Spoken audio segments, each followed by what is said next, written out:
বিএনপির বিরুদ্ধে চলমান ষড়যন্ত্র ও দলের ভারপ্রাপ্ত চেয়ারম্যান তারেক রহমানের বিরুদ্ধে অপপ্রচারের প্রতিবাদে ফরিদপুরের আলফাডাঙ্গায় ঝুনু গ্রুপের উদ্যোগে বিক্ষোভ মিছিল ও সমাবেশ অনুষ্ঠিত হয়েছে। ১৫ জুলাই মঙ্গলবার সন্ধ্যায় মুক্তিযোদ্ধা চত্বর থেকে বিক্ষোভ মিছিলটি শুরু হয়ে শহরের প্রধান সড়ক প্রদক্ষিণ শেষে পৌরবাজার চৌরাস্তায় এক সমাবেশে মিলিত হয়। সমাবেশে প্রধান অতিথির বক্তব্যে ফরিদপুর এক আসনে বিএনপি থেকে মনোনয়ন প্রত্যাশী ভিপি শামসুদ্দিন মিয়া ঝুনু বলেন, দেশবিরোধী দৃশ্যমান ও অদৃশ্য শক্তির ইন্ধনে বিএনপি ও তারেক রহমানকে নিয়ে যে অপপ্রচার চালানো হচ্ছে তা দেশের জনগণ কখনোই মেনে নেবে না। গণতন্ত্র প্রত্যাশী জনগণ অচিরেই এর জবাব দেবে রাজপথে ও ধানের শেষে ভোটের মাধ্যমে।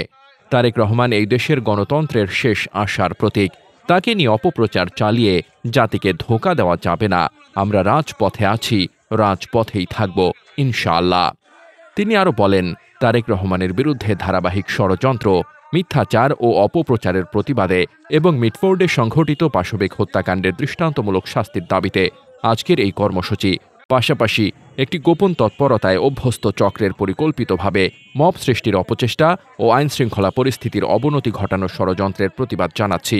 সেই সঙ্গে এই অপচেষ্টাকারীদের দৃষ্টান্তমূলক শাস্তির দাবি জানাচ্ছি। সমাবেশে আরও বক্তব্য দেন উপজেলা বিএনপির সাবেক সাংগঠনিক সম্পাদক খোশবুর রহমান খোকন, বোয়ালমারী উপজেলা বিএনপির সাবেক সাংগঠনিক সম্পাদক মজিবুর রহমান বাবু, উপজেলা বিএনপির সাবেক যুগ্ম সম্পাদক নজরুল ইসলাম, সাবেক যুগ্ম আহ্বায়ক মোহাম্মদ নজরুল ইসলাম, উপজেলা স্বেচ্ছাসেবক দলের সাবেক সভাপতি কামরুজ্জামান দাউদ, উপজেলা যুব দলের সিনিয়র যুগ্ম আহ্বায়ক ইমরুল হাসান, উপজেলা শ্রমিক দলের সভাপতি এস এম মাহমুদুল হাসান ইয়াদ, পৌর শ্রমিক দলের সভাপতি কায়েম শিকদার সহ বিএনপি ও অঙ্গ সংগঠনের নেতাকর্মীরা। মোহাম্মদ শামীম রেজা, দৈনিক খোলা চোখ।